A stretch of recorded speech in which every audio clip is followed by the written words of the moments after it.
आम्हीही निवेदन देऊ, चौकशी करू, SIT, CBI, CID ज्यांच्या मार्फत करायचं असेल ते करूया, काही अडचण नाही. कारण याचं निरसन झालं पाहिजे, लोकांचं समाधान झालं पाहिजे. विनाकारण त्यामध्ये कुणी आडेवेडे घ्यायचं काही कारण नाही. पण एका भागात जिल्हा प्रशासनाकडून महापालिका प्रशासनाकडून मुख्यमंत्र्यांच्या दौऱ्याच्या पार्श्वभूमीवर सगळी तयारी उद्घाटनाची सुरू असताना हा मुद्दा समोर आलेला आहे. काय तुम्हाला याच्यामध्ये काही राजकारण दिसतंय की काय वाटतं? या कार्यक्रमात अशा पद्धतीने हा मुद्दा समोर येणार आणि काँग्रेस नाही, महाराष्ट्रामध्ये सध्या महायुतीचं सरकार आहे.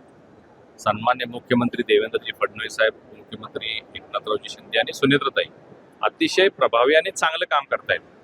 कोल्हापूरला ज्यावेळी हे जळीत झालं त्या दुसऱ्या दिवशी त्यावेळेचे मुख्यमंत्री असणारे शिंदे साहेब आल्याने त्यांनी ताबडतोब 10 कोटीची घोषणा केली. लगेच त्याच्यानंतर 15 कोटी, म्हणजे जे लागणारं परिपूर्ण आहे. ज्या लोकांच्या कोल्हापूरच्या भावना होत्या, रंगकर्मीच्या भावना होत्या, नागरिकांच्या भावना होत्या, त्या ओळखून त्यांनी ताबडतोब त्याला निधी दिला आणि अल्पावधीमध्ये सगळं काम पण पूर्ण होतंय.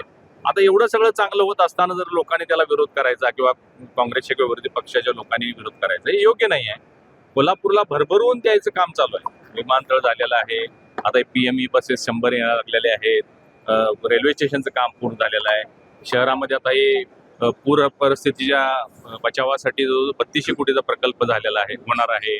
महालक्ष्मी तीर्थक्षेत्राचं परवाच भूमिपूजन झालं, 1400 कोटी रुपये त्याला मिळालेले आहेत. म्हणजे भरपूर लक्ष आपल्या सरकारचं कोल्हापूरकडे आहे. आणि आणखीन त्यामध्ये काय मागायचं असेल तर आपण मागणी केली पाहिजे. तुमच्या काय सूचना असतील काँग्रेसच्या लोकांच्या तर त्यांनी आम्हाला दिल्या पाहिजेत, आम्ही त्या पूर्ण करण्यासाठी प्रयत्न करू. परंतु विरोधाला विरोध करायचं ज्या पद्धतीनं राहुल गांधी करायला लागले आहेत, तसं जर केलं तर लोक त्यांनाच त्या बाबतीत पुढं जाब विचारतील असं मला वाटतंय.